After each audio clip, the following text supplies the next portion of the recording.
အချိန်အားဖြင့်မြတ်စွာဘုရား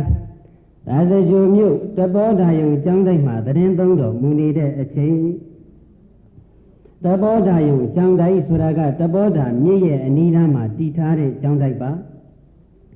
အဲ့ဒီတပောဓာမြစ်ရဲ့ထူးခြားချက်တစ်ခုက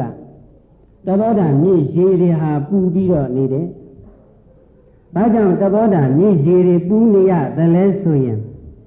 ရာဇဂိုမြို့ကိုဝင်ရထားတဲ့တောင်ကြီး၅လုံးတွေကတစ်ခုအပါဝင်ဖြစ်တဲ့ဝေဘာရတောင်ရဲ့အောက်မှာနဂါးပြည်ရှိတယ်။အဲ့ဒီနဂါးပြည်ကနဂါးတွေမြူထူပြောပါကစားကြတဲ့ရေအိုင်ကြီးကနေအဲ့ဒီတပောဓာမြစ်စတင်ပြီးတော့စီးဆင်းလာတယ်။လမ်းခရီးမှာလောဟကုံဘီငရဲကြီးနှစ်ခုရဲ့ကြားကနေဖြတ်တန်းပြီးတော့စီးဆင်းလာတယ်။လောဟကုံဘီငရဲဆိုတာကအလျံတပြောင်ပြောင်တောက်လောင်နေတဲ့တန်ပူအိုးကြီးတွေတဲကကြိုက်ကြိုက်စူးနေတဲ့တန်ရီပူကြီးတန်ရီပူတွေထဲမှာငရဲသူငရဲသားများမြုပ်လိုက်ပေါ်လိုက်မြုပ်လိုက်ပေါ်လိုက်နဲ့ဆင်းရဲဒုက္ခခံစားကြရတဲ့ငရဲကြီးပါ။အိုးရဲ့အဝါကနေမြုပ်သွားလိုက်တာအောက်အိုးရဲ့ကျမ်းပြင်ကိုရောက်ဖို့အတွက်နှစ်ပေါင်း3000ကြာတယ်။အိုးရဲ့အောက်ခြေကနေအိုးအဝပြန်ရောက်ဖို့အပေါ်တက်လာတာနှစ်ပေါင်း3000ကြာတယ်။အဲ့ဒီလိုအဖြစ်လောဟကုံဘီငရဲကြီးနှစ်ခုရဲ့ကြားကနေဖြတ်တန်းစီးဆင်းလာတဲ့အတွက်ကြောင့်တပောဓာမြစ်ရေတွေဟာပူးနေရခြင်းဖြစ်တယ်။အဲ့ဒီတပောဓာမြစ်ရဲ့နီးနားမှာတည်ထားတဲ့တပောဓာယုံကျောင်းတိုက်မှာမြတ်စွာဘုရားသတင်းသုံးတော်မူနေတဲ့အချိန်တပောဓာယုံကျောင်းတိုက်ကအရှင်သမိတ္တိလို့ခေါ်တဲ့ယဟန်တော်လေးတစ်ပါးတခုသောမနက်မှာအိယာကစောစောထပြီးတော့ဈဉ္ဉံကမ္မထံရှုမှတ်ပွားများပြီးတော့နေတယ်အတောင်60လောက်ရှိတဲ့ဈဉ္ဉံလမ်းမှာခောက်တုံခောက်ပြန်ဈဉ္ဉံလျှောက်ပြီးတော့မနေ့အာယုံတက်တဲ့အချိန်လောက်မှာတပောဓာမြစ်ထဲဆင်းပြီးတော့ရေချိုးတယ်ရေချိုးပြီးတော့ကုန်းပေါ်ပြန်တက်လာတဲ့အခါမှာသင်းပိုင်ကိုပဲဝစ်ပြီးတော့ဧကတိကိုတော့မဝစ်သေးပဲလက်တစ်ဖက်ကနေကင်ပြီးတော့ထားအပေါ်ပိုင်းခန္ဓာကိုယ်မှာစိုးနေတဲ့ရေတွေ၆တွေ့သွားအောင်ရေအ၆ခံတဲ့သဘောမျိုးနဲ့ခန္ဓာကိုယ်အစိုးကြီးနဲ့သင်္ကန်းဝတ်လိုက်မယ်အဝတ်ဝတ်လိုက်မယ်ဆိုရင်အဲ့ဒီသင်္ကန်းအဲ့ဒီအဝတ်ဟာအနံ့အသက်လည်းမကောင်းဘူးညစ်လည်းညစ်နွမ်းလွယ်တယ်ဒါကြောင့်ခန္ဓာကိုယ်ထပ်ပိုင်းမှာစိုးနေတဲ့ရေတွေ၆တွေ့သွားအောင်အ၆ခံတဲ့အနေနဲ့ဧကတိကိုမဝတ်သေးပဲနဲ့လက်တစ်ဖက်ကကင်ပြီးတော့မတ်တက်ရပ်နေတယ်အဲ့ဒီလိုရပ်နေတာကိုနတ်သမီးတယောက်ကမြင်တော့အရှင်သမိတ္တိရဲ့အပေါ်မှာချစ်ခင်နှစ်သက်တတ်မှတ်တဲ့စိတ်တွေဖြစ်တယ်အရှင်သမိတ္တိဆိုတာကလည်းခန္ဓာကိုယ်ကျိုးစားကြနာပြီးတော့ရုပ်ဆင်းဥပ္ပဒိအမတန်ချောမောတင့်တယ်တဲ့ယဟန်တော်ဖြစ်တယ်ပင်ကိုယ်ကချောမောတင့်တယ်ရတဲ့အထဲမှာတရားရှုမှပွားများပြီးကစားလည်းဖြစ်တော့တရားရဲ့အရှိန်အဝါနဲ့ရုပ်အစင်းကအထူးကြည်လင်တောက်ပနေတယ်ရေထုတ်ပြီးကစားလည်းဖြစ်တော့ခန္ဓာကိုယ်တန့်စင်ပြီးတော့ကြည်ကြည်လင်လင်ဖြစ်နေခန္ဓာကိုယ်အထက်ပိုင်းကလည်းပဲဧကတိမကတ်တော့ဗလာကျင်းထားတဲ့အတွက်ကြောင့်ယောက်ျားတစ်ယောက်ရဲ့ပင်ကိုယ်အလှတွေဟာထင်းထင်းရှားရှားပေါ်လွင်နေတဲ့အတွက်နတ်သမီးကအရှင်သမိတ္တိကိုမြင်တော့ချစ်ခင်နှစ်သက်တတ်မှတ်တဲ့စိတ်တွေဖြစ်ပြီးတော့ကောင်းကင်ဘောကနေမတ်တက်ရက်ပြီးတော့အရှင်သမိတ္တိကိုစကားတခွန်းလှမ်းပြောလိုက်တယ်အဘုဒ္ဓဝါဘိက္ခတိဘိက္ခုနာဟိဗုဒ္ဓဝါနာဘိက္ခတိဗုဒ္ဓဝါနာဘိက္ခုဘိက္ခတုမာတံကာလောဥပိသကာယဟန်သင်ဒီအသက်အားဖြင့်လည်းအမတန်ငယ်ပါသေးတယ်အရွယ်အားဖြင့်လည်းအမတန်နုပြူပါသေးတယ်ရောက်ဆဲဥပရိယဖြင့်လည်းအမတန်ချောမောတင့်တယ်လှပါတယ်ခန္ဓာကိုယ်အသွေးအသားအင်အားတွေပြည့်ဝပြီးတော့ကျမ်းမာတန်ဆွမ်းနေတယ်ဒီလိုအချိန်မျိုးမှာလောကီအာယုံကာမဂုဏ်ချမ်းသာတွေကိုမခံစားဘဲနဲ့ဘာဖြစ်လို့ယဟန်တရားပွားများအားထုတ်နေရတာလဲခုလိုငယ်တုန်းရွယ်တုန်းတန်တုန်းမြန်တုန်းမှာလောကီအာယုံကာမဂုဏ်ချမ်းသာတွေကိုမခံစားဘဲနဲ့ယဟန်တရားပွားများအားထုတ်မှုမပြုသင့်ပါဘူးလောကီအာယုံကာမဂုဏ်ချမ်းသာဆိုတာငယ်တုန်းရွယ်တုန်းခံစားမှကောင်းတာသင်ကမခံစားဘဲနဲ့ယဟန်တရားပွားများအားထုတ်နေတော့ကာမဂုဏ်ချမ်းသာခံစားရမယ်အချိန်ကောင်းအခွင့်ကောင်းကြီးသင်လက်လွတ်ဆုံးရှုံးသွားမှာပေါ့အခွင့်ကောင်းကိုတော့လက်မလွတ်လိုက်စမ်းပါနဲ့ငယ်တုန်းရွယ်တုန်းမှာလောကီအာယုံကာမခံစားပြီးတော့မှ အသက်ကြီးတဲ့အချိန်ကြမှာပဲယဟန်တရားပွားများအထုတ်စမ်းပါဓမ္မလွန်ဘဝကောင်းရာကောင်းကြောင်းအတွက်ယဟန်တရားပွားများအထုတ်တယ်ဆိုတာအသက်ကြီးမှအထုတ်တာပဲကောင်းပါတယ်အဲ့ဒီလိုနတ်သမီးကပြောတော့အရှင်သမိတ်တိကပြန်ပြီးတော့မိန့်ကြားတော်မူပါတယ်ကာလံဝဟနာသနာမိသံနောကာလောနတိတ္တိတတမအဘုဒ္ဓဝဘိက္ခာမိမာမံကာလောဥပစ္စကဒေဝဇိတေဩနတမိအဟံငါသည်ကာလံသေရမယ်အချိန်ကာကိုနာသနာမိမသိပါကာလောသေရမယ်အချိန်ကာသည်သံနောဖုံးကွယ်ထအပ်သည်ဖြစ်ပေမေငါအာနတိတ္တိမထင်ရှားပါတတမထို့ကြောင့်ဟံငါသည်အဘုဒ္ဓဝလောကီအာယုံကာမဂုဏ်ချမ်းသာတို့ကိုမခံစားတော့မင်းနဲ့ဘိက္ခာမိယဟန်တရားပွားများအားထုတ်၍နေရပါတော့၏ကာလောယဟန်တရားပွားများအားထုတ်ရမယ်အချိန်ကောင်းခါကောင်းကြီးသည်မာငါကိုမာဥပိ္ပဇာကကြော်လွန်၍မသွားပါစေနဲ့လို့နှလုံးသွင်းပြီးတော့ဘိက္ခာမိယဟန်တရားပွားများအားထုတ်၍နေရပါပေတည်း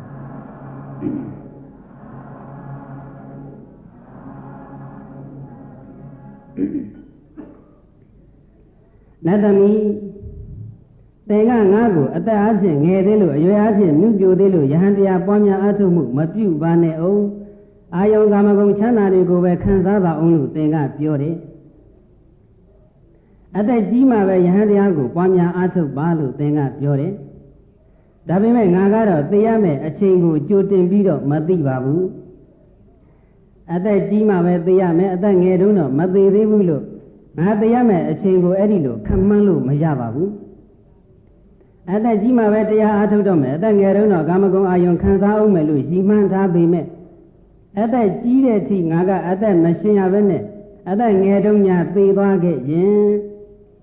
ယဟန်တရားပွားများအားထုတ်ရမယ်အချိန်ကောင်းအခွင့်ကောင်းကြီးငါလက်လွတ်ဆုံးရှုံးသွားမှာပေါ့အချိန်ကောင်းအခွင့်ကောင်းကြီးတော့ငါလက်လွတ်အဆုံးရှုံးမခံနိုင်ဘူးအဆုံးရှုံးမခံဘူးဆိုတဲ့စိတ်နဲ့ငါသည်ယဟန်တရားပွားများအားထုတ်မှုပြုနေရခြင်းဖြစ်ပါတယ်လောကီအာယုံကာမဂုဏ်ချမ်းသာတွေကိုမခံစားတော့ဘဲနဲ့ယဟန်တရားပွားများအားထုတ်နေရခြင်းဖြစ်ပါတယ်နတ်သမီးအရှင်သမိတ်ရဲ့ဖြေကြားချက်ကိုကောက်ချက်ချကြည့်လိုက်မယ်ဆိုရင်အရှင်သမိတ်ဟာသေခြင်းတရားကိုအမြဲမပြတ်ဆင်ခြင်နေတယ်သေခြင်းတရားကိုအမြဲမပြတ်သတိရနေတယ်အချိန်မရွေးသေသွားနိုင်တယ်ဆိုတဲ့အသည့်အရှင်သမိတ်ရဲ့နှလုံးသားထဲမှာဆွေးဆွေးမြင်နောက်တစ်ခုကောက်ချက်ချနိုင်တာကသေခြင်းတရားကိုဆင်ခြင်ပွားများမှုဟာယဟန်တရားပွားများအားထုတ်မှုကိုအင်အားကြီးမားစွာနဲ့အထောက်အကူပြုတယ်ဆိုတဲ့အချက်ပါပဲယဟန်တရားပွားများအားထုတ်တယ်ဆိုတာတော့အဓိကအားဖြင့်ဝိပဿနာလို့အားထုတ်ခြင်းပါပဲသီလသမာဓိကိုအခြေခံပြီးတော့ဝိပဿနာလို့အားထုတ်တာကိုပဲယဟန်တရားပွားများအားထုတ်တယ်လို့ခေါ်ပါတယ်ဒီတော့သေခြင်းတရားကိုဆင်ញင်အောင်မေ့မှုဟာဝိပဿနာလို့အားထုတ်မှုကိုအင်အားကြီးမားစွာနဲ့အထောက်အကူပြုတယ်သေခြင်းတရားကိုမဆင်ခြင်မိတဲ့ပုဂ္ဂိုလ်များကတော့အကာအလုတ်တွေနဲ့ပဲအချိန်ကုန်နေတတ်တယ်။အနှစ်သာရရှိတဲ့ကိစ္စတွေကိုမေ့လျော့ပြီးတော့နေတတ်ကြ။လောကီအယုံကာမဂုဏ်ချမ်းသာတွေကိုခံစားတယ်။မကောင်းမှုဒုစရိုက်တွေကိုပြုတယ်ဆိုတာကတော့အကာအလုတ်တွေလုပ်နေတယ်ဆိုတာသင်ရှားပြီးသားပါ။အဲ့ဒီအကာတွေမလုပ်ပါဘူးကုသိုလ်ကိစ္စတွေပဲလုပ်နေတယ်လို့ဆိုပြန်တော့လည်းပဲကုသိုလ်အမိခံထားတဲ့အဘောယံခုံမကာသနာထင်ပေါ်ကြောကြားမှုလက်လာဘအဆက်ရှိတဲ့အကျိုးတွေအတွက်ပဲအချိန်ကုန်နေတော့အဲ့ဒီအလုပ်တွေလုပ်နေတာလည်းပဲအကာကိစ္စတွေနဲ့အချိန်ကုန်နေကြမှာပဲအဲ့ဒီအကာကိစ္စတွေလည်းမလုပ်ပါဘူးအနည်းစစ်အနှစ်မှန်ဖြစ်တဲ့ဝိပဿနာအလုပ်ကိုပဲအားထုတ်တယ်လို့ဆိုပြန်တော့လည်းပဲအဲ့ဒီဝိပဿနာအလုပ်ကိုအေးအေးဆေးဆေးဖြည်းဖြည်းလေးလေးပေါ့ပေါ့ရော့ရော့နဲ့အားထုတ်နေတတ်ကြတယ်သိခြင်းတရားကိုမစင်ခြင်းမိဘူးဆိုရင်ပေါ့သေခြင်းတရားကိုဆင်ခြင်မိတဲ့ပုဂ္ဂိုလ်ကတော့ဝိပဿနာအလုပ်ကိုအရှိန်ဟုန်ကောင်းကောင်းအင်အားပါပါစွမ်းရည်ပြည့်ပြည့်နဲ့အလုပ်လုပ်ဖြစ်ပါတယ်။ဒါကြောင့်အကာအပေါ်ယံအကာကိစ္စတွေနဲ့အချိန်မကုန်မနဲ့အနှစ်စစ်အနှစ်မှန်ဖြစ်တဲ့အလုပ်တွေကိုဦးစားပေးပြီးလုပ်နိုင်ဖို့အတွက်သေခြင်းတရားကိုအမြဲမပြတ်ဆင်ခြင်ကြရမယ်။တနေ့ကျရင်သေရမှာပဲဆိုတဲ့အသည့်အချိန်မရွေးသေသွားနိုင်တယ်ဆိုတဲ့အသည့်နှလုံးသားထဲမှာဆွဲဆွဲမြဲမြဲရှိနေအောင်ကြိုးစားကြရမယ်။တနေ့ကျရင်သေရမှာပဲဆိုတဲ့အသည့်ကတော့ သေခြင်းတရားကိုအဝေးမှာထားပြီးဆင်ခြင်တဲ့သဘောတက်ရောက်ပါတယ်ဒါပေမဲ့လည်းအဲ့ဒီဆင်ခြင်မှုကလိုအပ်တဲ့ဆင်ခြင်မှုပါပဲတနည်းကြရင်တရားမှာပဲလို့ဆင်ခြင်ထားတဲ့ပုဂ္ဂိုလ်ဟာလောကဓာတ်တရားတွေနဲ့ကြုံတွေ့လာတဲ့အခါမှာခံနိုင်ရရှိပါလူရလို့ဖြစ်လာရင်တော့လောကဓာတ်ဆိုတာတဘာဘာသုံးဖို့တဘာတဲ့များစွာကြုံတွေ့နေရတာကြီးပါပဲလာဘောအလာဘောတခါတည်းမှာပစ္စည်းဥစ္စာတွေပြည့်စုံတခါတည်းမှာပစ္စည်းဥစ္စာချွတ်တဲ့ရသောအရသောတခါတည်းမှာအချမ်းရံနေပေါ်များတခါတည်းမှာအချမ်းရံနေကင်းမဲ့နေတာပတ္တန္တတခါတည်းမှာကဲ့ရဲ့ခံရတခါတည်းမှာချီးမွမ်းခံရဒုက္ခဒုက္ခတခါတည်းမှာကိုယ်စိတ်နှစ်ပါးချမ်းသာတခါတည်းမှာကိုယ်စိတ်နှစ်ပါးဆင်းရဲအဲ့ဒီလိုအပြင်လောကဓာတ်၈ပါးတဘာဘာသုံးဖို့တဘာတဲ့များတဲ့လောကဓာတ်တွေနဲ့လူသားတွေဟာချိန်တိုင်းတွေ့ကြုံနေကြရတာပါပဲအဲ့ဒီလိုလောကဓာတ်နဲ့တွေ့ကြုံလာတဲ့အခါမှာတဏှိကြရင်တရားမှာပဲလို့ဆင်ခြင်လိုက်မယ်ဆိုရင်ကြုံလာတဲ့လောကဓာတ်ကိုခံနိုင်ရရှိသွားပါတယ်ကြုံလာကမှကောက်ကငင်ကဆင်ခြင်မယ်ဆိုရင်တော့သိစိတ်မချရဘူးလောကဓာတ်နဲ့မကြုံတွေ့သေးခင်ဆိုတာကတော့အမှန်ကတော့လောကဓာတ်ဆိုတာကတော့အချိန်တိုင်းကြုံတွေ့နေတာကြီးပါပဲသို့တော်လည်းပဲတိတိသာသာဆိုးတဲ့လောကဓာတ်တိတိသာသာကောင်းတဲ့လောကဓာတ်ကိုမှလူအများကလောကဓာတ်လို့သတ်မှတ်ကြတော့အဲ့ဒီလိုသိတာထင်ရှားတဲ့လောကဓာတ်နဲ့မကြုံတွေ့ခင်ကတည်းကတနေ့ကျရင်တရားမှာပဲလို့ထက်ကဆင်ញင်ထားနိုင်မယ်အင်အားပါအောင်ဆင်ញင်ထားနိုင်မယ်ဆိုရင်တကယ်တမ်းသိတာထင်ရှားတဲ့လောကဓာတ်ကြုံလာတဲ့အခါမှာတနေ့ကျရင်တရားမှာပဲလို့ဆင်ញင်လိုက်ရုံနဲ့လောကဓာတ်ကိုအလိုအလျောက်ခံနိုင်ရရှိသွားပါတယ်သေခြင်းတရားကိုဆင်ခြင်မှုရဲ့အစွမ်းတတ္တိဟာအမတန်အံ့ဩစရာကောင်းတနေ့ကျရင်တရားမှာပဲလို့ဆင်ခြင်မှုဟာဘဝမှာလူရင်စန္ဒတွေမများဖို့အတွက်ကိုလည်းပဲအထောက်အကူပြုတယ်လူသားတွေဟာအများအပြားဘဝမှာလူရင်စန္ဒတွေသိပ်ပြီးတော့များနေတတ်ကြဟိုဟာလည်းဖြစ်ခြင်းဒီဟာလည်းဖြစ်ခြင်းဟိုဟာလည်းလှုပ်ခြင်းဒီဟာလည်းလှုပ်ခြင်းဟိုဟာလည်းရယူခြင်းဒီဟာလည်းရယူခြင်းလူရင်စန္ဒတွေများနေတတ်ကြတချို့များကြတော့ကိုယ်တိုင်ကလူရင်စန္ဒများယုံမကဘူးကိုယ်နဲ့ပတ်သက်တဲ့ပုဂ္ဂိုလ်တွေအတွက်ပါလူရင်စန္ဒများနေတတ်ကြတယ်ကိုယ်နဲ့ပတ်သက်တဲ့ပုဂ္ဂိုလ်တွေကိုဟိုဟာလည်းဖြစ်စေခြင်းဒီဟာလည်းဖြစ်စေခြင်းဟိုဟာလည်းလှုပ်စေခြင်းဒီဟာလည်းလှုပ်စေခြင်းဟိုဂုံလေးလည်းယူစေခြင်းဒီဂုံလေးလည်းယူစေခြင်းစသည်အဖြစ်လူရင်စန္ဒတွေများနေတတ်ကြတယ်အဲ့ဒီလူရင်စန္ဒကဘဝအေးချမ်းမှုကိုဖြစ်စေတဲ့လူရင်စန္ဒဆိုရင်တော့တော်ပါသေးရဲ့ဘဝအေးချမ်းမှုကိုပျက်စီးစေတဲ့လူရင်စန္ဒဆိုရင်တော့ဥပမာဂုံပကာသနာတို့ထင်ပေါ်ကြော်ကြားမှုတို့အဲ့ဒီလူရင်စန္ဒမျိုးဆိုရင်တော့အဲ့ဒီလူရင်စန္ဒကိုအကောင်အထည်ဖော်နေတဲ့အချိန်မှလည်းပဲလောဘစိတ်လောဘအပူနဲ့ပင်ပန်းဆင်းရဲရပါတယ်အကောင်အထည်ပေါ်လာလို့မိမိလိုချင်တဲ့ဂုံပကာသနာထင်ပေါ်ကြော်ကြားမှုရပြန်တော့လဲတောကစိတ်တောကအပူနဲ့ပင်ပန်းဆင်းရဲရပါတယ်ဂုံကြီးလေအပူကြီးလေထင်ပေါ်ကြော်ကြားလေပင်ပန်းဆင်းရဲလေပါပဲတနေ့ကျရင်တရားမှာပဲလို့ဆင်ញင်ထားနိုင်တဲ့ပုဂ္ဂိုလ်တနေ့ကျရင်တရားမှာပဲဆိုတဲ့ခံစားချက်ထင်ထင်ရှားရှားဖြစ်နေတဲ့ပုဂ္ဂိုလ်ကတော့မိမိအတွက်လည်းပဲလူရင်ဆန္ဒမများတော့တဲ့အတွက်ကြောင့်စိတ်အေးချမ်းပါတယ်မိမိနဲ့ပတ်သက်တဲ့ပုဂ္ဂိုလ်တွေအတွက်လည်းလူရင်ဆန္ဒမများတော့တဲ့အတွက်ကြောင့်မိမိနဲ့ပတ်သက်တဲ့ပုဂ္ဂိုလ်ကမိမိရဲ့လူရင်ဆန္ဒကိုဖြည့်မပေးတဲ့အခါမှာစိတ်ပင်ပန်းဆင်းရဲခြင်းမဖြစ်တော့တဲ့အတွက်ကြောင့်စိတ်အေးချမ်းရပါတယ်တူတောင်းလာတဲ့ဘဝလေးမှာစိတ်အေးချမ်းစွာနေသွားရဖို့ကအဓိကပါပဲနောက်တစ်ခုကအချိန်မရွေးသေသွားနိုင်တယ်ဆိုတဲ့ဆင်ခြင်မှုတနည်းအားဖြင့်ခဏနေသေရင်သေသွားနိုင်တယ်ဆိုတဲ့ဆင်ခြင်မှုဒီဆင်ခြင်မှုကတော့အရေးအကြီးဆုံးပါပဲအချိန်မရွေးသေသွားနိုင်တယ်လို့အချိန်မရွေးသေသွားနိုင်တယ်လို့ဆင်ခြင်ထားနိုင်တဲ့ပုဂ္ဂိုလ်ဟာမိမိရဲ့နှလုံးသားမှာစိတ်ဆိုးစိတ်ယုတ်စိတ်ပုတ်တွေကိုလက်ခံမှာမဟုတ်တော့ပါဘူး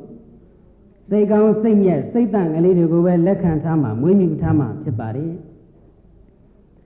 အချိန်မရွေးသေသွားနိုင်တယ်ဆိုတဲ့အသိရှိနေတဲ့ပုဂ္ဂိုလ်ဟာမိမိရဲ့တဏ္ဍာမှာဝိပဿနာစိတ်ကလေးအဆက်မပြတ်ဖြစ်နေအောင်လည်းပဲကြိုးစားအားထုတ်ဖြစ်ပါတယ်ဝိပဿနာစိတ်ကလေးတစ်စိတ်တည်းအဆက်မပြတ်ဖြစ်နေဖို့ကတော့အရေးအကြီးဆုံးပါပဲမိမိတို့မျက်မှောက်ပြုခြင်းနဲ့နိဗ္ဗာန်ဆိုတာကမဲ့စိတ်ဖြစ်မှမျက်မှောက်ပြုနိုင်တာမဲ့စိတ်ဆိုတာကလည်းနေရင်ထိုင်ရင်နဲ့အလိုလျောက်ဖြစ်လာတာမဟုတ်ဘူးမဲ့စိတ်ရဲ့ရှေ့မှာဝိပဿနာစိတ်ရှိရတယ်ရှိတယ်လို့ဆိုတဲ့နေရာမှာလည်းပဲတာမန်ငါရှံငါလေးရှိရမှာမဟုတ်ဘူးအင်အားရှိတဲ့ဝိပဿနာစိတ်ရှင်းကျက်တဲ့ဝိပဿနာစိတ်ရှိနေရမယ် အင်းအားရှိတဲ့ဝိပဿနာစိတ်ရှင်းကျစ်တဲ့ဝိပဿနာစိတ်ဖြစ်ဖို့ဆိုတာကလည်းပေါ့ပေါ့ရော့ရော့လေးအားထုတ်ယုံနေတော့မဖြစ်နိုင်ဘူးဝိပဿနာစိတ်တစ်စိတ်တည်းအဆက်မပြတ်ဖြစ်နေမှသာအားရှိတဲ့ဝိပဿနာစိတ်ရင့်ကျက်တဲ့ဝိပဿနာစိတ်ဖြစ်နိုင်တယ်ဝိပဿနာစိတ်တစ်စိတ်တည်းအဆက်မပြတ်ဖြစ်ဖို့ဆိုတာကလည်းထိုင်တဲ့အချိန်မှမှတ်ယုံဈဉ္ဉံချိန်မှမှတ်ယုံလေးနဲ့ဝိပဿနာစိတ်တစ်စိတ်တည်းအမြဲတမ်းမဖြစ်နိုင်ဘူးအထွေထွေပြုဝဲကိစ္စလေးတွေဆောင်ရွက်နေတဲ့အချိန်မှလည်းပဲအထွေထွေအသေးစိတ်အမှတ်ကလေးတွေကိုအထူးတန်ဖိုးထားပြီးတော့လေးလေးစားစားရှုမှတ်မှသာလျှင်မိမိရဲ့တဏ္ဍာမှာဝိပဿနာစိတ်တစ်စိတ်တည်းအဆက်မပြတ်ဖြစ်နေမယ်အဲဒီလိုဝိပဿနာစိတ်တစ်စိတ်တည်းအဆက်မပြတ်ထက်ကဖြစ်ပါများတော့မှဝိပဿနာစိတ်ကအားရှိလာရင့်ကျက်လာပြီးတော့အားရှိသောရင့်ကျက်သောဝိပဿနာစိတ်ရဲ့အခြားမဲ့မှာမဲ့စိတ်ဖြစ်ပြီးတော့မိမိတို့လိုလားတောင့်တတဲ့နိဗ္ဗာန်ကိုမျက်မှောက်ပြုနိုင်ကြမှာဖြစ်တယ်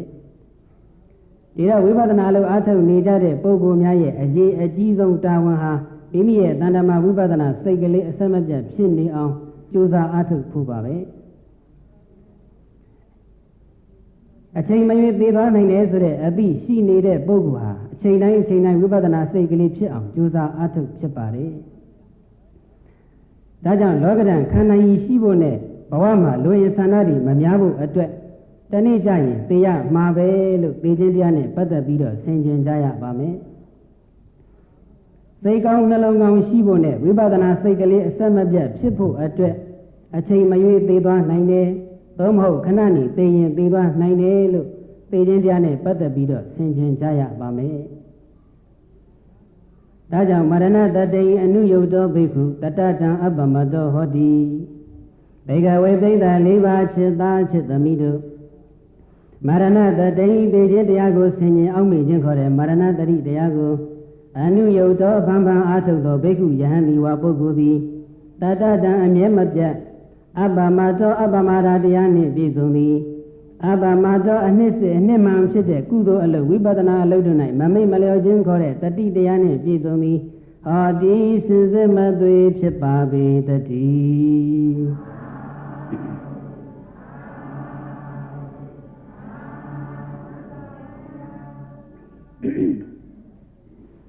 ကာလဝဟနာဇာနာမိတရားမဲ့အချိန်ကို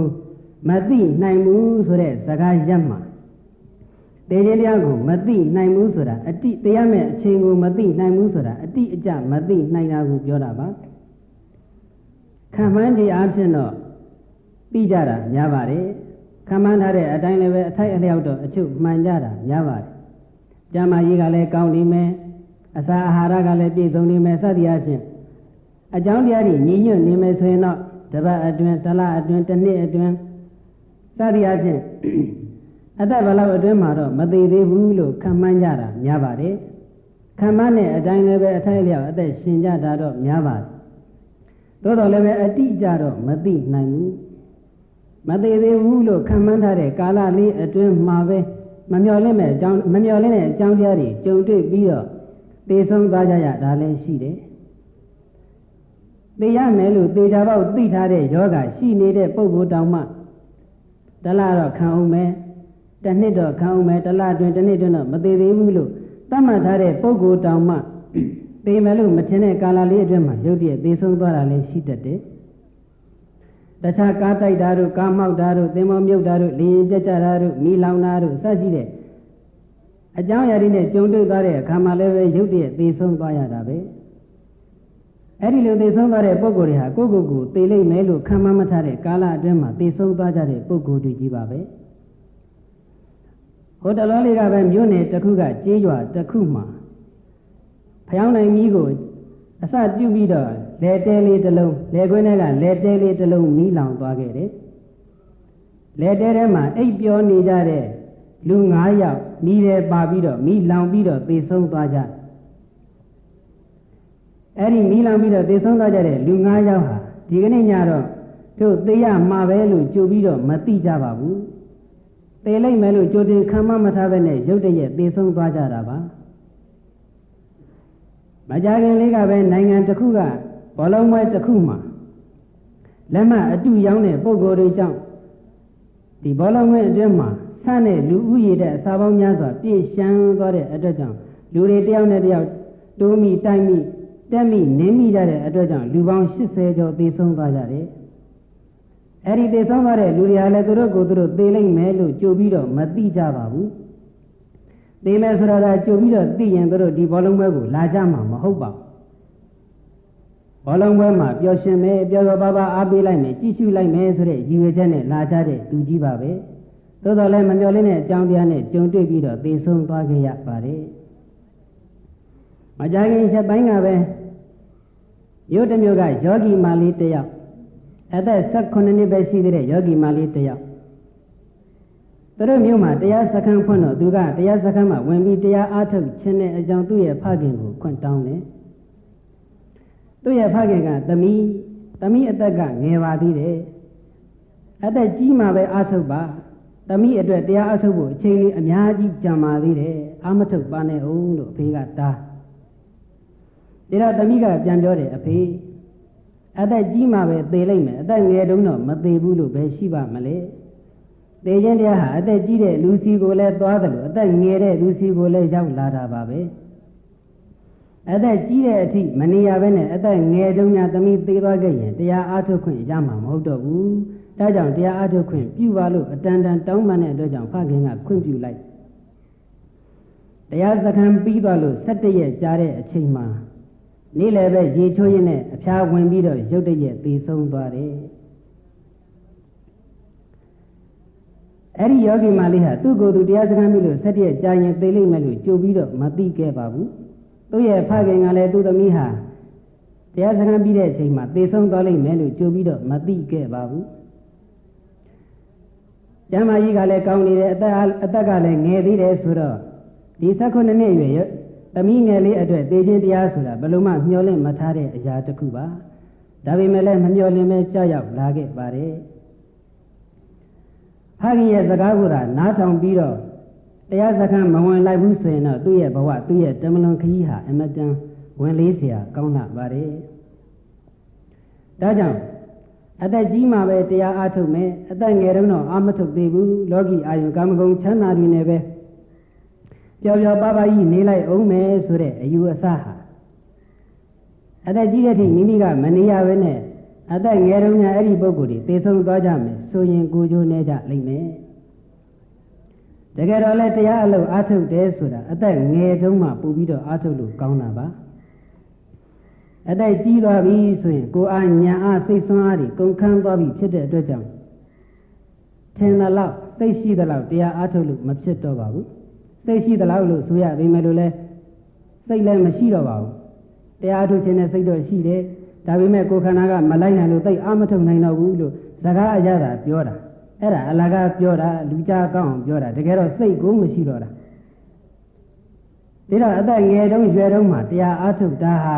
ကိုယ်အားညာအားစိတ်ဆွမ်းအားတွေထက်မြက်နေတဲ့အတွက်ကြောင့်ငယ်တုန်းတရားအားထုတ်တာပို့ပြီးတော့ကောင်းမလဲပို့ပြီးတော့တရားဓုတရားနဲ့ရဖို့အတွက်စိတ်ချရတယ်ဒါကြောင့်ကြုံကြိုက်ခဲ့တဲ့ဗုဒ္ဓသာသနာတော်ကြီးနဲ့တွေ့ကြုံနေတဲ့အခိုက်မှာ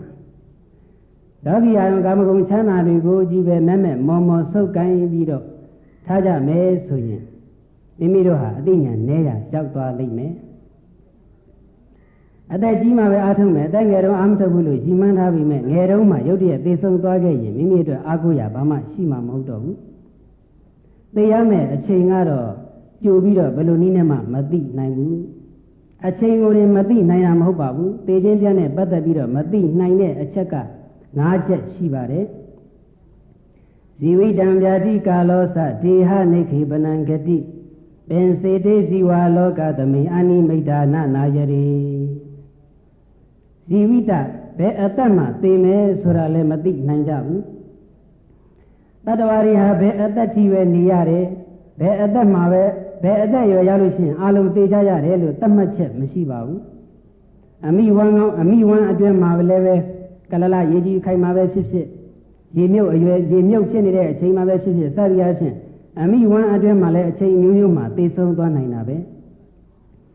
အမိဝမ်းကထွက်လာပြန်တော့လေတဏှာကြီးနှစ်နာရီစားတဲ့နာရီပိုင်းအတွင်းတစ်ရက်နှစ်ရက်စားတဲ့ရက်ပိုင်းအတွင်းတစ်ပတ်နှစ်ပတ်စားတဲ့အချိန်ကာလအတွင်းတစ်နှစ်နှစ်နှစ်စားတဲ့နှစ်ပိုင်းအတွင်းစသည်အားဖြင့်ဘယ်အသက်အရွယ်မှမဆိုသေဆုံးသွားနိုင်တာပဲ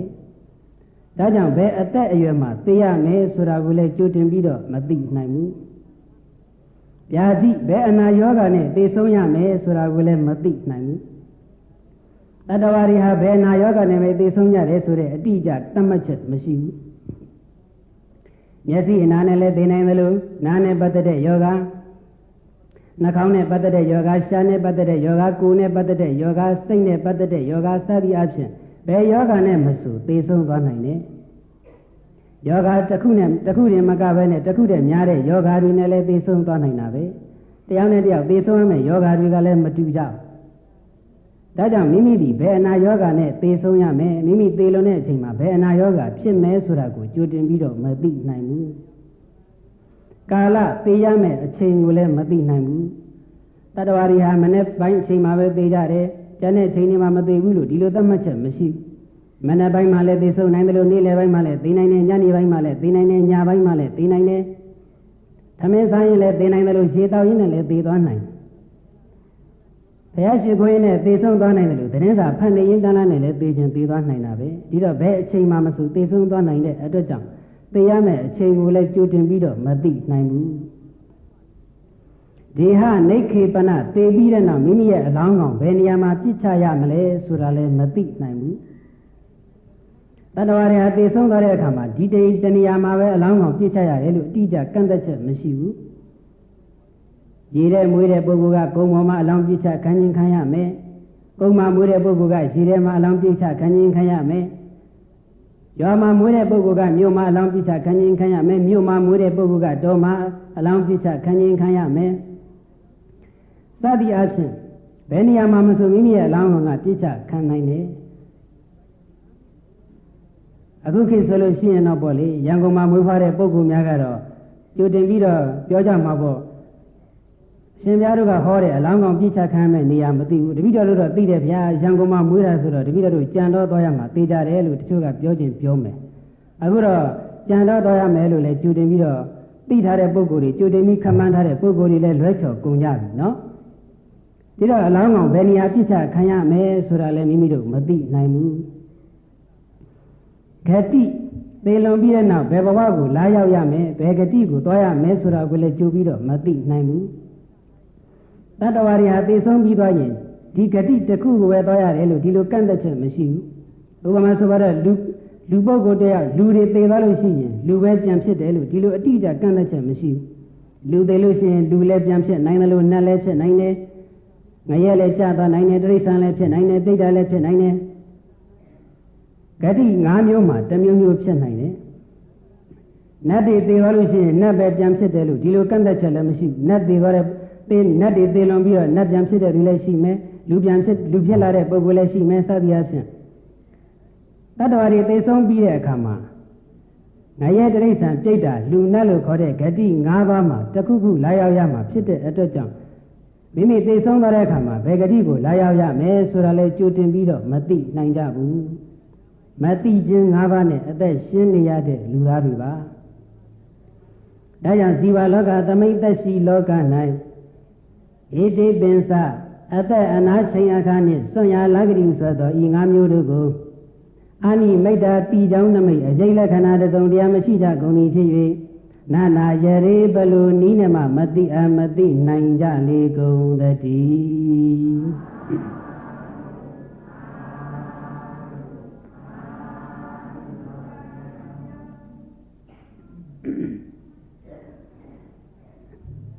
အရှင်သမိတ္တိရဲ့ဖြေဆိုချက်မှာကာလံဝဟနာဇာနာမိသံနောကာလောနတ္တိတတိတတမအဘုဒ္ဓဝါဘိက္ခာမိမာမံကာလောဥပ္ပစ္စကငါဒီသိရမယ့်အချိန်ကိုမသိနိုင်တဲ့အတွက်ကြောင့်လောကီအာယုကာမဂုဏ်ချမ်းသာတွေကိုမခံစားတော့ဘဲနဲ့ယဟန်တရားပွားများအားထုတ်နေရပါတယ်လို့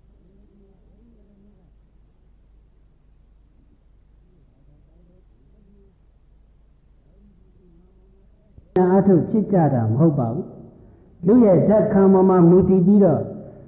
ခံယူချက်တွေကွဲပြားသွားကြတယ်ဒါကနတ်သမီးရဲ့ခံယူချက်နဲ့အရှင်သမီးရဲ့ခံယူချက်ကိုနှိုင်းယှဉ်ပြီးတော့ကြည့်ရင်သိနိုင်တယ်အရှင်နတ်သမီးရဲ့ခံယူချက်ကတော့မသေးခင်ချိန်ကာလလေးအတွင်းမှာလှုပ်ရမယ့်အလုပ်ဒီလောကီအာယုံကာမဂုဏ်ချမ်းသာခံစားတဲ့အလုပ်လို့ခံယူထားပါတယ် အရှင်သမတိကတော့မသေးခင်အချိန်ကာလလေးအတွင်းမှာလုပ်ရမယ့်အလုပ်ဒီဝိပဿနာအလုပ်အားထုတ်တဲ့အလုပ်လို့ခံယူထားပါတယ်ခံယူချက်ချင်းမတူညီကြပါဘူးဒီနေ့သေရမှာပဲဆိုတာတော့အားလုံးသိကြတယ်အချိန်မရွေးသေသွားနိုင်တယ်ဆိုတာလည်းသိကြတယ်သိတာချင်းတူပေမဲ့ဓာတ်ခံချင်းမတူတော့ခံယူချက်တွေကွာသွားကြ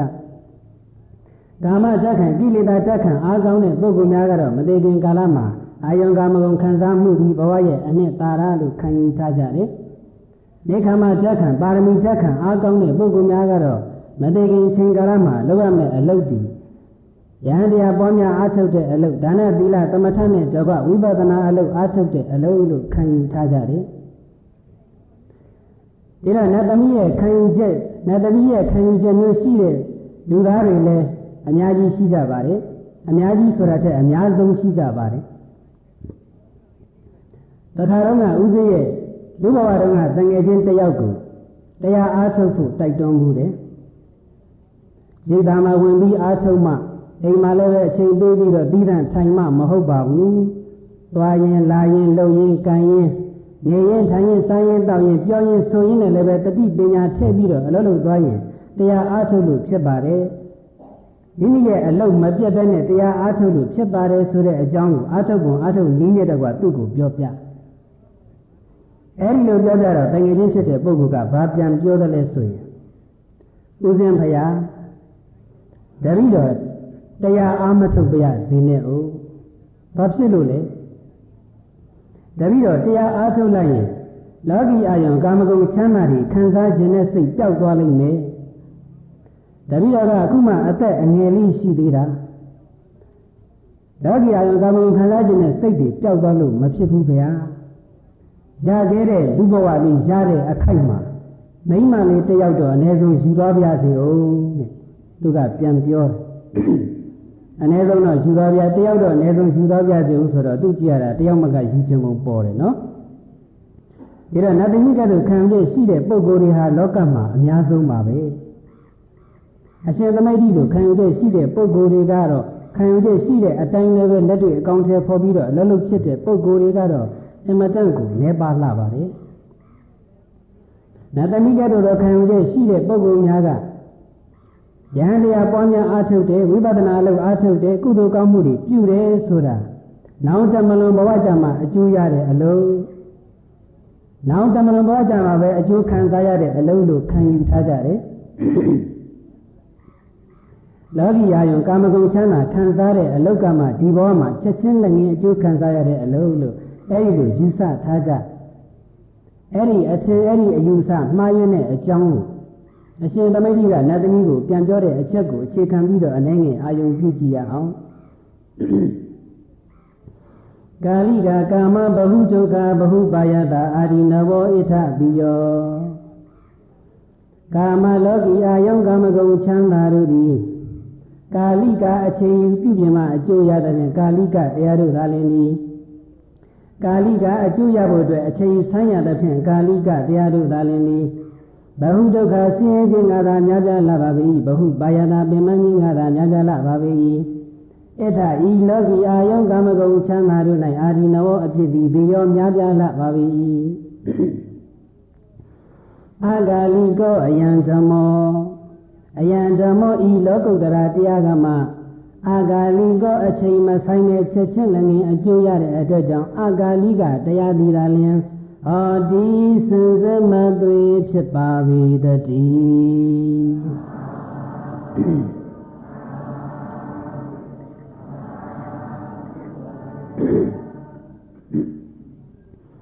လောကီအာယုကာမဂုဏ်ချမ်းသာတွေဆိုတာကကာလိကတရားတွေလောကုတ္တရာတရားကမှအကာလိကတရားတရားဂုဏ်တော်6ပါးထဲမှာအကာလိကောဆိုတဲ့ဂုဏ်တော်လေးတစ်ခုပါတယ်အကာလိကောဆိုတာအချိန်မဆိုင်မနဲ့အကျိုးရတဲ့တရားလို့အဓိပ္ပာယ်ရပါတယ်လောကုတ္တရာတရားတွေဆိုတာကအချိန်မဆိုင်မနဲ့ချက်ချင်းလည်းငင်းအကျိုးရတဲ့တရားတွေပါအဓိကအားဖြင့်တော့မက်တရားပါမက်စိတ်မိမိရဲ့တန်တမှာဖြစ်ပြီးဆိုရင်မက်စိတ်ရဲ့အခြားမဲ့မှာဖို့စိတ်ချက်ချင်းဖြစ်ပါတယ်မက်စိတ်နဲ့ဖို့စိတ်ချားမှာတခြားစိတ်တွေခြားနေတယ်အချိန်ဆိုင်နေတယ် တခြားစိတ်တွေတစ်ခုနှစ်ခုစသည်ဖြစ်ပြီးတော့အချိန်ချားနေတယ်ဆိုတာမရှိဘူးမက်စိတ်ဖြစ်တာနဲ့တပြိုင်နက်ဖိုစိတ်ချက်ချင်းဖြစ်တယ်မက်စိတ်ဒီဖိုစိတ်ဒီဟူသောအကျိုးကိုချက်ချင်းပေးတယ်ဖိုစိတ်ဒီဟူသောအကျိုးကိုကြတော့ဘာဖြစ်တယ်လဲလို့ဆိုတော့ဖိုစိတ်ကိုကြတော့ဘယ်တော့မှမပြည့်စည်နိုင်တဲ့ချမ်းသာတွေကချမ်းသာတဲ့မှာအကောင်းဆုံးဖြစ်တဲ့အတုမရှိသောချမ်းသာအတုမရှိသောငြိမ်းအေးမှုဘယ်တော့မှမပြည့်စည်နိုင်တဲ့နိဗ္ဗာန်ချမ်းသာကိုခံစားကြရမှာပဲဒီတော့မေတ္တရားကအချိန်မဆိုင်မဲ့အကျိုးရတဲ့အာကာလိကတရားလို့ဆိုပေမဲ့အဲ့ဒီမက်စိတ်ဆိုတာကလည်းနေရင်ထိုင်ရင်နဲ့အလိုလျောက်ရတာမဟုတ်ဘူးဝိပဿနာစိတ်ရဲ့အခြားမဲ့မှာဖြစ်ပြီးတော့ရတာဝိပဿနာစိတ်မရှိဘဲနဲ့မက်စိတ်ကဘယ်လိုနည်းနဲ့မှမဖြစ်နိုင်ဘူးမက်စိတ်ကိုရဖို့တဲ့တကယ်တမ်းအလုံးလို့ရမှာကဝိပဿနာအလုပ်ကိုလုပ်ရမှာပဲဒါကြောင့်ဝိပဿနာတရားဒီလည်းပဲအချိန်မဆိုင်ကျိုးပဲတဲ့မက်စိတ်ကိုဖြစ်စေနိုင်တဲ့အတွက်ကြောင့်ဝိပဿနာတရားဒီလည်းအာကာလိကတရားပါပဲဝိပဿနာအလုပ်ကိုအားထုတ်နေတဲ့ပုဂ္ဂိုလ်များဟာအာကာလိကအလုပ်ကိုလုပ်နေကြတာအချိန်မဆိုင်အကျိုးရမယ်အလုပ်ချက်ချင်းလည်းငင်းအကျိုးရမယ်အလုပ်ကိုလုပ်နေကြတာပါပဲဝိပဿနာစိတ်အားကောင်းနေတဲ့ပုဂ္ဂိုလ်ဟာတတိမေ့လျော့နေလို့အမှတ်တွေလွတ်ထားတယ်ပဲထားအောင်ဝိပဿနာချမ်းသာကိုခံစားခြင်းနဲ့ဆိုရင်မိမိရဲ့စိတ်ကလေးကိုခန္ဓာကိုပို့လိုက်တာနဲ့မိမိရဲ့တတိပညာလေးကိုခန္ဓာမှာပို့လိုက်တာနဲ့ချက်ချင်းပဲဝိပဿနာချမ်းသာဟာထင်ရှားလာတယ်ဝိပဿနာဆိုတာကလည်းချမ်းသာတစ်မျိုးပါပဲလောကီအာယုံကာမဂုဏ်တွေသာလျှင်ချမ်းသာလို့ထင်နေကြတယ်အာယုံကာမဂုဏ်တွေသာလျှင်ချမ်းသာမဟုတ်ပါဘူးဝိပဿနာဒီလည်းချမ်းသာပါပဲလောကကြီးမှာရှိရှိသမျှချမ်းသာတွေကိုတူရစုလိုက်ရင်တလောကလုံးမှာချမ်းသာလို့9မျိုးပဲရှိတယ်လူကာမဂုဏ်ချမ်းသာနတ်ကာမဂုဏ်ချမ်းသာဇန်ချမ်းသာဝိပဿနာချမ်းသာမက်ချမ်းသာဖို့ချမ်းသာနိဗ္ဗာန်ချမ်းသာလို့ချမ်းသာ9မျိုးရှိတယ်အဲ့ဒီချမ်းသာ9မျိုးထဲမှာဝိပဿနာချမ်းသာဒီဇန်ချမ်းသာထက်လည်းမြတ်တယ်နတ်ကာမဂုဏ်ချမ်းသာထက်လည်းမြတ်တယ်ဒီတော့ချမ်းသာ9မျိုးမှာလူကာမဂုဏ်ချမ်းသာထက်နတ်ကာမဂုဏ်ချမ်းသာကပိုပြီးတော့ဆင်းရဲနေပိုပြီးတော့ချမ်းသာနတ်ကာမဂုဏ်ချမ်းသာထက်ဇန်ချမ်းသာထက်ဝိပဿနာချမ်းသာဝိပဿနာချမ်းသာထက်မက်ချမ်းသာထက်ဖို့ချမ်းသာထက်နိဗ္ဗာန်ချမ်းသာနောက်ချမ်းသာပြီးရှေ့ချမ်းသာထက်ပိုပြီးတော့ဆင်းရဲနေပိုပြီးတော့ချမ်းသာတယ်ဒီတော့ဝိပဿနာချမ်းသာပြီးဇန်ချမ်းသာနတ်ကာမဂုဏ်ချမ်းသာထက်တောင်မှအဆင့်မြင့်သေးတယ်တာလွန်သေးတယ်ဆိုရင်လူရဲ့ကာမဂုဏ်ထက်ဆိုရင်တော့အစာပေါင်းများစွာတာလွန်ပါတယ်ဝိပဿနာအလုပ်ကိုတကယ်တမ်းပေါက်ရောက်အားထုတ်ဖူးတဲ့ပုဂ္ဂိုလ်တိုင်းဝိပဿနာစိတ်ကလေးဝိပဿနာဉာဏ်ကလေးမိမိရဲ့တန်တမှာဖြစ်နေရတာဘလောက်ချမ်းသာတယ်ဘလောက်အရသာရှိတယ်ဆိုတာကိုကိုယ်တိုင်သိကြပါတယ်ဒီတော့ဝိပဿနာချမ်းသာကိုရယူခွင့်ရနေတဲ့ဗုဒ္ဓသာသနာတော်ကြီးနဲ့တွေ့ကြုံနေပါလှည့်ခဲ့နဲ့နာဂမဂုံချမ်းသာနဲ့လည်းပဲနှိုင်းရှင်စံချမ်းသာနဲ့ပဲနှိုင်းရှင်ဘယ်ချမ်းသာနဲ့ပဲနှိုင်းရှင်အောက်ဆုံးချမ်းသာအញ្ញံဆုံးချမ်းသာဖြစ်နေတဲ့ဘာမဟုတ်တဲ့ဒီလောကီလူကာမဂုဏ်ချမ်းသာလေးကိုပဲအထင်ကြီးပြီးတော့အာသာငန်းဆွဲလန်းနေမယ်မဆုပ်နိုင်မလွတ်မဆုပ်နိုင်မစွန့်နိုင်မဲနဲ့ဆုပ်ကင်ထားကြမယ်ဆိုရင်တော့အသိဉာဏ်နဲ့ရလျှောက်သွားလိမ့်မယ်ဒါကြောင့်ဝိပဿနာချမ်းသာဆိုတာအခုခံစားခြင်းအခုချက်ချင်းခံစားလို့ရတဲ့ချမ်းသာအကာလိကချမ်းသာလောကီအာယုံကာမဂုဏ်ချမ်းသာတွေဆိုတာကတော့ကာလိကချမ်းသာအာကာလိကကအချိန်မဆိုင်မဲ့အကျိုးရတယ်ဆိုတော့ကာလိကကြတော့အချိန်ဆိုင်မှအကျိုးရအချိန်စောင့်မှအကျိုးရတယ်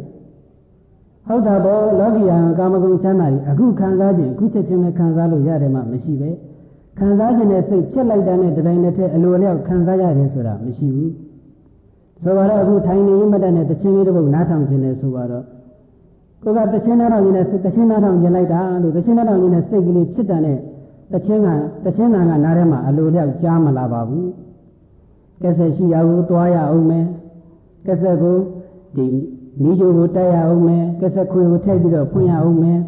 အဲ့ဒီကိုနားတစ်ခုနားထောင်ခြင်းနဲ့ခွေကလည်းအစင်းနဲ့ရှိအောင်မှအစင်းနဲ့မရှိရင်အဲ့ဒီခွေသွားပြီးတော့ဝယ်ရအောင်မယ်ဝယ်ဖို့တက်ကလည်းပတ်စံရှိရအောင်မယ်ပတ်စံရှိဖို့ရှာရအောင်မယ်စသည်အားဖြင့်လောကီအာရုံကာမဂုဏ်ချမ်းသာဆိုတာခံစားခြင်းနဲ့စိတ်ဖြစ်တတ်တဲ့တပိုင်းနဲ့ချက်ချင်းခံစားရတဲ့ချမ်းသာမဟုတ်ပါဘူးအချိန်ယူရတဲ့ချမ်းသာအချိန်ဆိုင်ရတဲ့ချမ်းသာပါ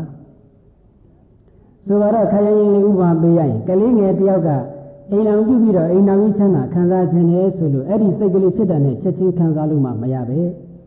အသက်အရွယ်အချင်းလဲပြည့်စုံအောင်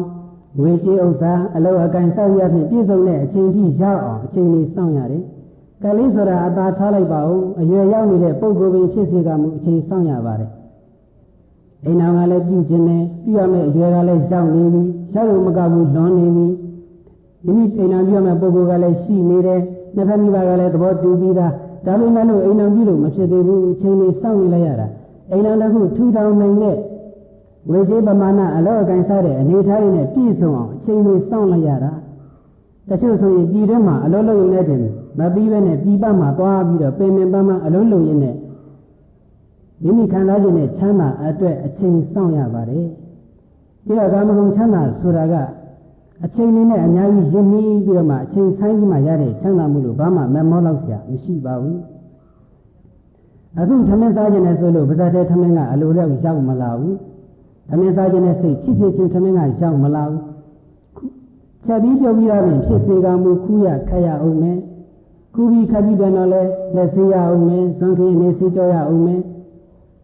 ပြီးတော့ဆန်းလုပ်တွေပြင်ရအောင်မယ်ယူရအောင်မယ်ခွန့်ရအောင်မယ်စသည်အဖြစ်အချိန်ကြီးအများကြီးစောင့်ရတယ်ခူးပြီးခက်ပြီးတော့မှအချိန်စောင့်ရတယ်ခူးပြီးခက်ပြီးအဆင့်ချက်ပြီးပြုတ်ပြီးအဆင့်ကိုရောက်ဖို့ဆိုတာကလည်းဆန်လို့ဟင်းချက်စရာတို့ဝယ်ရအောင်မယ်အဲဒီလိုဝယ်နိုင်ဖို့ကလည်းပတ်စံရှိရမယ်ပတ်စံရှိဖို့ပတ်စံရှာရအောင်မယ်ထမင်းလိုက်တစ်လုံးစားဖို့အတွက်ဒီထမင်းစားရဲဆိုတာလည်းဒါတာယာတဲ့စိတ်နဲ့စားရင်ဒါလည်းကာမဂုဏ်ချမ်းသာခံစားတာပါပဲကာမဂုဏ်ဆိုတာကအသင်အတန်အနတ်အရသာအထီးတွေးလို့၅မျိုးရှိပါတယ်အများစုကတော့ကာမဂုဏ်လို့ဆိုလိုက်ရင်တစ်ခုကိုပဲသွားပြီးတော့မြင်တတ်ကြဒီတော့ထမင်းဒီတော့ကာမဂုဏ်လေးခံစားဖို့အတွက်ကိုအချိန်ကြီးအများကြီးယူရတယ်အချိန်ကြီးအများကြီးစောင့်ရတခြားသောခံစားကြအာယုံကာမဂုဏ်တွေလည်းချက်ထွင်းပြီးတော့သိကြတော့ဒီတော့လောကီအာယုံကာမဂုဏ်ချမ်းသာတွေဆိုတာအချိန်စောင့်မှအကျိုးရတဲ့အတွက်ကြောင့်ကာလိကတရားတွေဘာမှအနှစ်သာရမရှိပါဘူးတနည်းအားဖြင့်ကာလိကအကာလိကအခွဲကတော့ပေခြင်းတရားကိုလွန်မြောက်နိုင်တဲ့ချမ်းသာကိုအကာလိကချမ်းသာပေခြင်းတရားကိုမလွန်မြောက်နိုင်တဲ့ချမ်းသာကိုကာလိကချမ်းသာလို့ခေါ်ပါတယ်လောကီအာယုံကာမဂုဏ်ချမ်းသာတွေဟာပေခြင်းတရားကိုမလွန်မြောက်နိုင်တဲ့ချမ်းသာတွေပဲဒါနသီလသမထဝိပဿနာမပါဘဲနဲ့ကာမဂုဏ်အာယုံခံစားမှုတက်တက်နဲ့ပေခြင်းတရားကလွန်မြောက်သွားတယ်ဆိုတာမရှိပါဘူး။ပေခြင်းတရားကလွန်မြောက်တယ်ဆိုတာကတော့နိဗ္ဗာန်ကိုမျက်မှောက်ပြုတာကိုပြောတာပါ။ဒီတော့အာယုံကာမဂုဏ်ခံစားမှုနဲ့ပေခြင်းတရားကိုမလွန်မြောက်နိုင်တဲ့အပြင်အာယုံကာမဂုဏ်ဒီပေါ်မှာဆွဲလန်းတဲ့စိတ်နဲ့သေသွားမယ်ဆိုရင်အပယ်လေးပါးကိုတောင်မှကြောက်ရောက်နိုင်ပါသေးတယ်။အာယုံကာမဂုဏ်တွေကိုရှာဖွေတဲ့နေရာမှာမကောင်းမှုဒုစရိုက်တွေပြုလုပ်ခဲ့မယ်မတရားတဲ့တမွေးဝါညမှုတွေပြုလုပ်ခဲ့မယ်ဆိုရင်တော့အဲ့ဒီအမှုတွေအတွက်အပယ်လေးပါးမှာဒုက္ခအကျိုးတွေဆက်ကြရမှာပါပဲဒီတော့အာယုံကာမဂုဏ်ခံစားမှုဟာသိခြင်းတရားကိုမလွန်မြောက်နိုင်တဲ့ချမ်းသာပဲဝိပဿနာချမ်းသာမဲ့ဖို့ချမ်းသာဆိုတာကတော့သိခြင်းတရားကိုလွန်မြောက်နိုင်တဲ့ချမ်းသာအရဟတမေအရဟတဖို့ကိုရပြီးတော့ယန္နာဖြစ်သွားပြီဆိုရင်တော့ဒီတဘောကပဲသိရတော့မယ်နောက်ဘဝ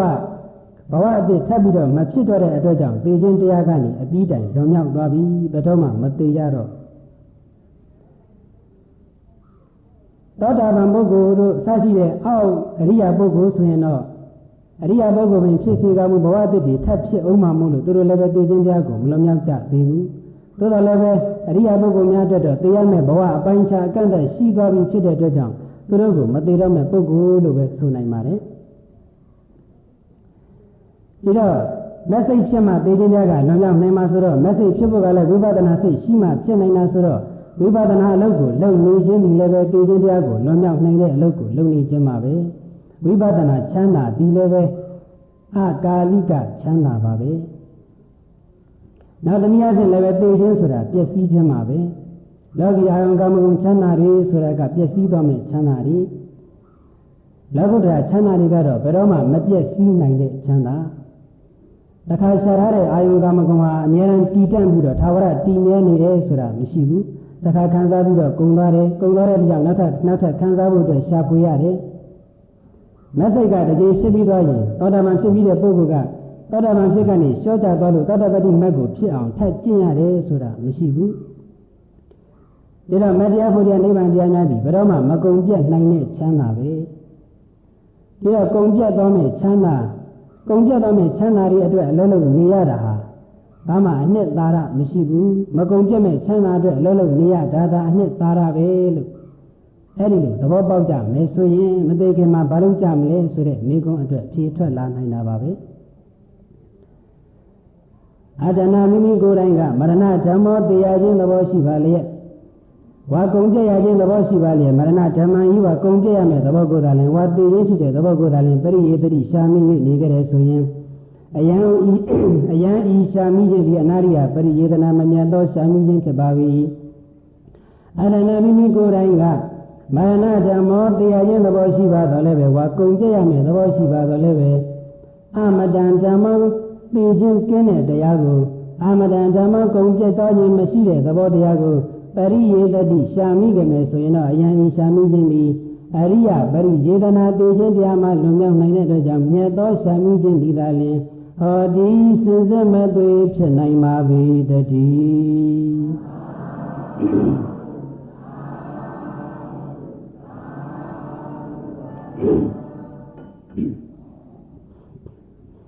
အပမယုမနုဿာနံဟိလယနံသူဘောရိသောစရိယဒိဋ္ဌတိသောဝနတ္ထိမစ္ဆုဒ္ဓနာဂမော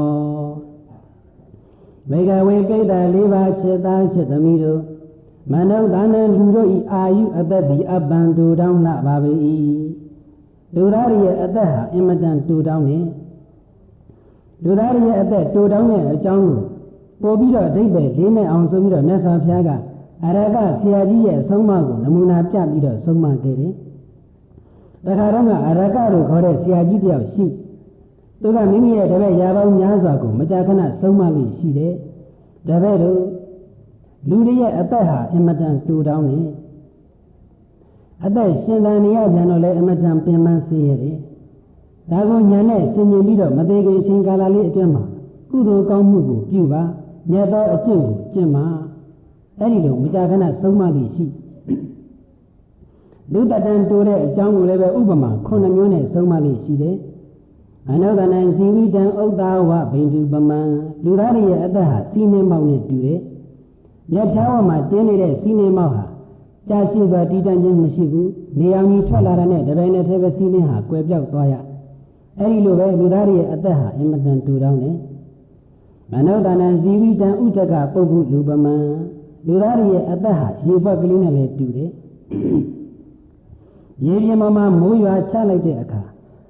မိုးရထိမှန်တဲ့နေရာမှာရေပွက်ကလေးတွေထလာအဲ့ဒီရေပွက်ကလေးဟာထထချင်းချက်ချင်းပဲကွဲပြောက်သွားရတယ်ကြာမြင့်စွာမတည်ဘူးအဲ့ဒီလိုပဲလူသားရဲ့အသက်ဟာလည်းအင်မတန်တူတောင်းလာပါတယ်မနုဿနံဇီဝိတံဥဒကေဒန္တရာစုပမံလူသားရဲ့အသက်ဟာရေပေါ်မှာထုံးနဲ့ရေးထားတဲ့အရေးအကြောင်းလေးနဲ့လည်းတူတယ်ရေပေါ်မှာထုံချောင်းလေးတစ်ချောင်းနဲ့မြင်းချောင်းလေးတစ်ခုရေးလိုက်မယ်ဓမ္မမဟုတ်စလုံးလေးတစ်လုံးရေးလိုက်မယ်ဆိုရင်အဲ့ဒီမြင်းချောင်းအဲ့ဒီစလုံးဟာကြာကြာမတီးတတ်မဲ့ချက်ချင်းပဲကွယ်ပြောက်သွားရတယ်အဲ့ဒီလိုပဲလူသားရဲ့အသက်ဟာလည်းအမတန်တူတောင်းပါတယ်မနုဿနံဇီဝိတံနတိပပတိပမံလူသားရဲ့အသက်ဟာတောင်ပေါ်ကစီးဆင်းလာတဲ့မြင့်ရေနဲ့လည်းပဲတူတယ်တောင်ပေါ်ကနေအရှင်ဟုန်ပြင်းစွာနဲ့စီးဆင်းလာတဲ့ရေဟာနောက်ကိုဘယ်တော့မှမပြန်မဲနဲ့ရှေ့ကိုပဲတောက်လျှောက်စီးဆင်းသွားတယ်လို့လူသားရဲ့အသက်ဟာလည်းအင်မတန်တူတောင်းပါတယ်မနုဿနံဇီဝိတံခေလဘိန္ဓုပမံလူသားရဲ့အသက်ဟာတတွေးပေါက်နဲ့လည်းတူတယ်လူတယောက်တတွေးထွေးတော့မယ်ဆိုတော့ကတွင်ထဲမှာရှိတဲ့တတွေးတွေကိုရှားဖျားမှစုလိုက်တယ်စုပြီးတော့ထွေးလိုက်တယ်တတွေးတွေကိုစုလိုက်တဲ့အချိန်စုပြီးတော့တတွေးထွေးလိုက်တဲ့အချိန်ဟာဘာမှမကြဘူးအဲ့ဒီလိုပဲလူသားရဲ့အသက်ဟာလည်းပဲအမတန်တူတောင်းလာပါတယ်မနုဿနံဇီဝိတံမန္တပေတုပမံလူသားရဲ့အသက်ဟာအသားတင်းနဲ့လည်းတူတယ်တနေ့လုံးအပူပေးထားတဲ့တန်အိုးကင်းကြီးထဲမှာအသားတောင်းလေးတုံပြစ်ချလိုက်မယ်ဆိုရင်အဲ့ဒီအသားတောင်းဟာရှဲကနေညီပြီးတော့ချက်ချင်းပဲကွယ်ပြောက်သွားရတယ်အဲ့ဒီလိုပဲလူသားရဲ့အသက်ဟာအမတန်တူတောင်းလာပါတယ်မနုဿနံဇီဝိတံခောဝိစုပမံလူသားရဲ့အသက်ဟာအသက်ခံရမယ်နွားမနဲ့လည်းတူတယ်နွားမတစ်ကောင်ကိုတတ်တော့မယ်ဆိုပြီးတော့တာတတ်ယုံခေါ်သွားအဲ့ဒီနွားရဲ့ခြေလန်းတိုင်းဟာတာတတ်ယုံနဲ့နီးလာတယ်တေခြင်းတရားနဲ့နီးလာတယ်အသေးခံရဖို့နဲ့နီးလာတယ်အဲ့ဒီလိုပါပဲလူသားရဲ့အသက်ဟာလည်းအမတန်တူတောင်းလာပါတယ်အဲ့ဒီလိုဥပမာ9မျိုးနဲ့ လူတတန်တူတော်တဲ့အကြောင်းပြောပြီးတော့အဲ့ဒီလိုလူတတန်တူတဲ့အကြောင်းကိုအများကြီးဆင်ခြင်ပြီးတော့တပည့်တို့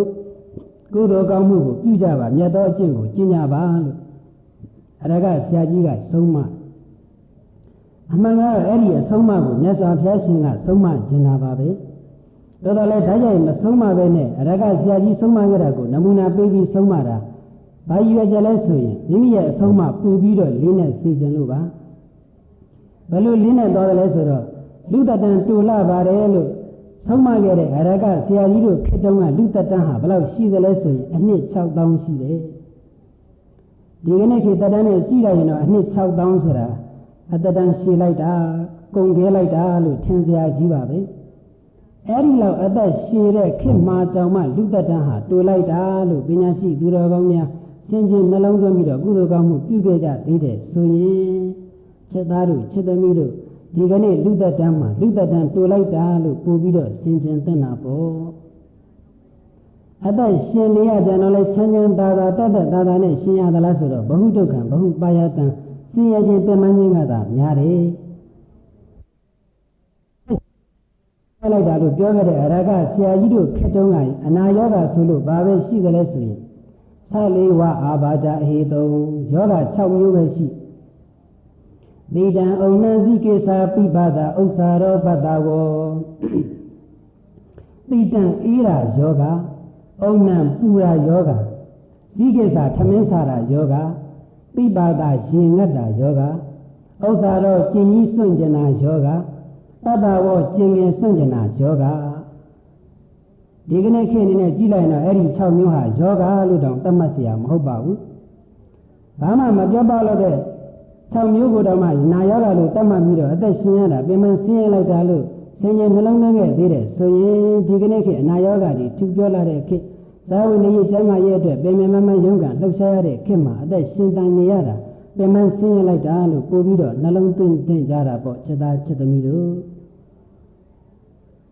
ဒါကြောင့်မနုဿာနံလူတို့၏အာယုအတ္တိအပ္ပကံနေပါလာပါ၏ပရိဒံတူတောင်းလာပါ၏လဟုကံနှင်းမြန်လုံးလာပါ၏သူဘောရီသောအတိလိမ္မာဉာဏ်ပညာရှိတဲ့သူတော်ကောင်းပုဂ္ဂိုလ်သည်နံထုအတ္တကိုဟိလေယကဲ့ရဲ့ရှုံချရ၏အတ္တကိုကဲ့ရဲ့ရှုံချရမယ်ဆိုတာလူတတဟာတူတောင်းလိုက်တာအမတန်ကုန်လွယ်လိုက်တာလို့အဲ့ဒီလိုဉာဏ်နဲ့ဆင်မြင်ရမယ်လို့ဆိုလိုတာပါပဲသာတတမွေးဖွားလာသောပုဂ္ဂိုလ်ဤအမရဏမတရားခြင်းညီနိနတိမရှိပါပဲမွေးဖွားလာတဲ့ပုဂ္ဂိုလ်မှန်ရင်တော့သိရမှာပဲမသိဘူးဆိုတာမရှိဘူးမစ္ဆုဒ္ဓသေခြင်းတရားဤနာဂမောရောက်မလာမဲ့အချိန်ခါသည်နတ္တိမရှိပါပဲသေခြင်းတရားရောက်မလာမဲ့အချိန်ဆိုတာမရှိဘူးအချိန်မရွေးသေခြင်းတရားကရောက်လာနိုင်တယ်လူတရားဟာအချိန်မရွေးသေဆုံးသွားနိုင်ဘာဖြစ်လို့လဲဆိုတော့လူရဲ့ခန္ဓာမှာသေခြင်းတရားကအမြဲတမ်းကပ်ပြီးတော့လိုက်ပါလာလို့ပဲလူသားတွေမွေးဖွားလာတဲ့အခါမှာလက်ရှိပလာပဲဘာမှအဖော်မပါဘူးလို့ဆိုကြပေမဲ့မျက်စိနဲ့မြင်လာတဲ့အဖော်သာမပါတာပါမျက်စိနဲ့မမြင်ရတဲ့သေခြင်းတရားတည်းဆိုအဖော်ကတော့လူတိုင်းမှာပါလာကြတယ်အဲ့ဒီအဖော်ကလည်းပဲအဖော်ကောင်းမဟုတ်ဘူးကိုယ့်ကိုပဲအချိန်တက်ဖြတ်ရမလဲလို့အမြဲတမ်းအကွက်ချောင်းနေတဲ့အဖော်ဆိုပဲလက်ထဲမှာတန်နဲ့ကင်ထားတဲ့လူတသမားဟာမိမိတိုက်ရမယ့်လူရဲ့လက်ဘင်းပေါ်မှာတန်နဲ့ကြီးဝဲပြီးတော့အမြဲတမ်းနောက်ကနေထက်ချက်မကွာလိုက်ပါလာသလိုလူသားရဲ့ခန္ဓာမှာလည်းပဲသိခြင်းတရားဟာထက်ချက်မကွာကပ်ပြီးတော့လိုက်ပါလာတယ်။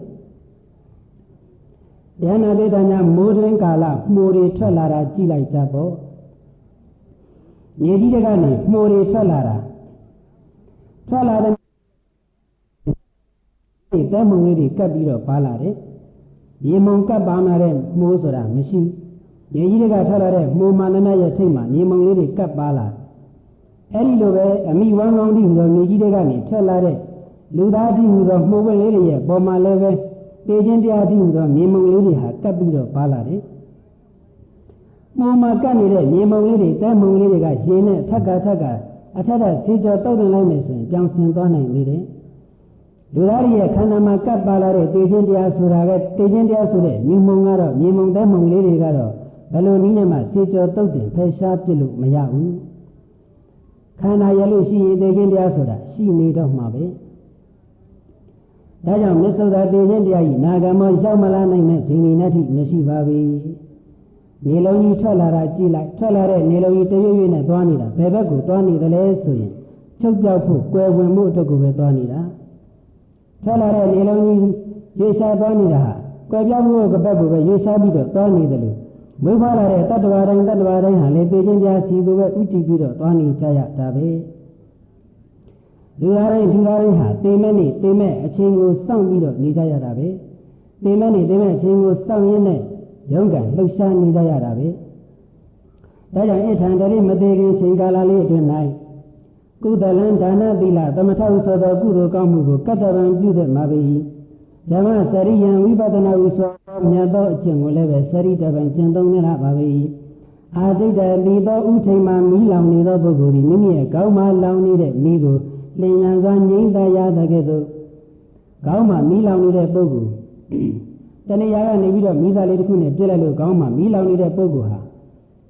ဒီမီးဘယ်သူပြစ်လိုက်တာလဲဘယ်ရညနာကလာတာလဲမီးလေးရလဲဘာလဲရှားမီးလေးလားဖျောင်းနိုင်မီးလေးလားရင်နှံစီမီးလေးလားစသဖြင့်မီးလာတဲ့အရက်ကိုလည်းကြည့်နေကြရှားနေကြမလို့ဘူးဘာမီးလဲဆိုတော့လဲစူးစမ်းနေကြမလို့ဘူးလောင်နေတဲ့မီးကိုငြိမ်းအောင်ညှိမှုဒီတို့အတွက်အရေးကြီးဆုံးအလုပ်ပဲအဲ့ဒီလောင်နေတဲ့မီးငြိမ်းအောင်ညှိတဲ့နေရာမှာလဲအေးအေးဆေးဆေးလေးညှိနေလို့မဖြစ်ဘူးလင်းလင်းမြန်မြန်တော်တော်လက်လက်ခတ်တုတ်တုတ်ကလေးငြိမ်းနိုင်မှဆင်းရဲဒုက္ခကလွတ်မြောက်နိုင်မယ်အဲ့ဒီလိုပဲဒါနသီလသမထနဲ့တော့ဝိပဿနာလုပ်ကိုအားထုတ်တဲ့နေရာမှာလည်းအေးအေးဆေးဆေးအားထုတ်နေရမှာမဟုတ်ဘူး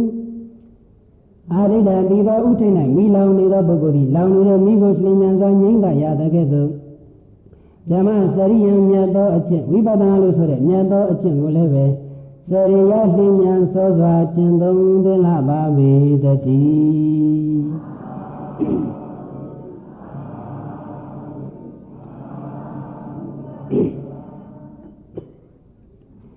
မိမိကိုလူပြားကကြံကြောင်းတစ်ချောင်းပေးလာခဲ့မယ်ဆိုရင်အဲ့ဒီကြံကိုအရင်ကစပြီးတော့စုံမလားအဖျားကစပြီးတော့စုံမလားဆိုရင်တေခြင်းပြားကိုမစင်ကြင်မိတဲ့ပုဂ္ဂိုလ်များကတော့အဖျားကနေစပြီးတော့စုံပဲတေခြင်းပြားကိုဒီစင်ကြင်မိတဲ့ပုဂ္ဂိုလ်ကတော့အရင်ပိုင်းကနေစပြီးတော့စုံမယ်အဖျားပိုင်းကနေစပြီးတော့စုပ်တဲ့ပုဂ္ဂိုလ်ကတော့အကောင်းဆုံးအရာဒီအရင်မှရှိတဲ့အတွက်ကြောင့်အရာကိုတစ်ဖြည်းဖြည်းတိုးပြီးခံစားမယ်ဆိုတဲ့ရည်ရွယ်ချက်ပါဒီတော့အဖျားပိုင်းကိုစုံနေရင်တန်းလည်းနဲ့ပေဆုံးသွားခဲ့မယ်ဆိုရင်အရင်ပိုင်းမှာရှိတဲ့အကောင်းဆုံးအရာကိုသူဒီခံစားခွင့်ရမှာမဟုတ်တော့ဘူးတေခြင်းများကိုဆင်ញင်ထားတဲ့ပုဂ္ဂိုလ်ကအရင်ပိုင်းကနေစပြီးတော့ကြံကိုစုပ်တော့အဖျားပိုင်းကိုမရောက်ခင်မှာပေသွားခဲ့မယ်ဆိုရင်လည်းပဲအကောင်းဆုံးအရာကိုခံစားပြီးပြီဖြစ်တဲ့အတွက်ကြောင့်သူ့အတွက်တရားကျိုးနှပ်ပါတယ်လောကီအာယုကာမဂုဏ်ချမ်းသာဆိုတာကြံရဲ့အဖျားပိုင်းရတာနဲ့တူပါတယ်ဝိပဿနာချမ်းသာတဲ့တို့ကမချမ်းသာဖို့ချမ်းသာနိဗ္ဗာန်ချမ်းသာဆိုတာကြံရဲ့အရင်ပိုင်းချမ်းသာနဲ့တူပါတယ်ရခဲ့တဲ့လူဘဝရတဲ့အခါအဖျားပိုင်းချမ်းသာနေပဲအချိန်ကုန်ပြီးတော့မိမိရဲ့ဘဝတန်ဖိုးကိုနှိမ့်ချပြလိုက်မလားဝိပဿနာချမ်းသာမချမ်းသာဖို့ချမ်းသာလို့ခေါ်တဲ့အရင်ပိုင်းချမ်းသာကိုခံစားပြီးတော့ပဲမိမိရဲ့ဘဝတန်ဖိုးကိုမြင့်တင်မလားဆိုတာကတော့ကိုယ်ကိုယ်တိုင်ဆုံးဖြတ်ကြရမှာပါပဲတန်မြာနဲ့ခြီးပြီးတော့ကြုံတွေ့ခဲ့လာတဲ့ဗုဒ္ဓမြတ်စွာသာသနာတော်ကြီးနဲ့တွေ့ကြုံတဲ့အခိုက်မှာမတေခင်ချိန်ကာလလေးအတွင်းအလုတ်တင်အလုတ်ထိုက်ဆုံးဖြစ်တဲ့ဝိပဿနာအလုတ်ကိုအရှိန်ဟုန်ကောင်းကောင်းအင်အားပါပါစွမ်းရည်ပြည့်ပြည့်နဲ့လုံနိုင်ဖို့အတွက်သိခြင်းတရားကိုအမြဲမပြတ်ဆင်ခြင်နိုင်ကြပါစေဆိုတဲ့ရည်ရွယ်ချက်နဲ့ဟောကြားတဲ့မတေခင်မှာဘာလို့ကြမလဲဆိုတဲ့ဥစဉ်ရဲ့တရားဒီနေရာမှာပဲညီကုန်းချုပ်ပါတယ်အပမဒေနသံပါဒိဋ္ဌာအပမဒေနမမိတ်မလဲရောမပေါ့မနံထက်တန်သောတတိတရားဖြင့်တံပါဒိဋ္ဌသီလသမာဓိပညာဥသောသောသိက္ခာသုံးပါးတို့ကိုကိုယ်စီကိုယ်ငါပြည့်စုံအောင်ကြိုးစားအားထုတ်နိုင်ကြပါစေကုန်သတည်း